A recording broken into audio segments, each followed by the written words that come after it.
Que devient la conscience après la mort? Question vertigineuse face à laquelle la science semble démunie, pourtant, Noé, brillant interne en neurochirurgie, décide d'en faire son sujet de thèse. Au cœur de ses recherches, les expériences de mort imminente, ces visions que des personnes ont eues alors qu'elles étaient mortes, avant d'être réanimées. Un phénomène qui montre les limites de la science moderne et ses possibles liens avec la spiritualité.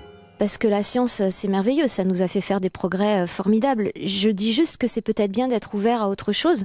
D'ailleurs, l'autre moitié du globe ont une conception du monde, de la vie, de la mort, du passage entre les deux qui est très différente. Il y a quand même beaucoup d'autres choses et d'autres façons de voir le monde. Et c'est vrai que la science et la spiritualité peuvent se rejoindre, peut-être notamment par le biais de la physique quantique, qui nous fait voir le monde différemment, qui nous dit qu'on est tous uniques, tout est interconnecté finalement. Et ça nous fait voir aussi une autre vision, encore une fois, du passage entre la vie et la mort.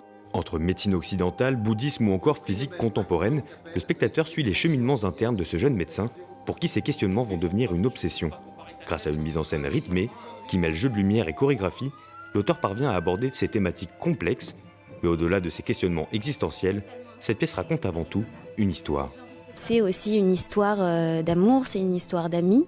On suit la vie en fait de ces quatre trentenaires et il y a aussi de l'humour et c'est un spectacle qui est très lumineux. Il y en a, on leur dit mort imminente. Tout de suite, il y a un truc un peu anxiogène de oh là là, mais ça va être lourd. Et en fait, c'est émotionnel et effectivement, ça provoque souvent de grosses émotions chez les spectateurs et moi j'adore ça. Et c'est pas juste quelque chose de cérébral. Au contraire, il y a vraiment beaucoup de ressenti dans cette pièce.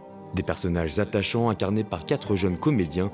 Après un carton plein au Festival d'Avignon, la compagnie du Théâtre des Possibles est désormais sur les planches du Théâtre 13 à Paris jusqu'au 9 février.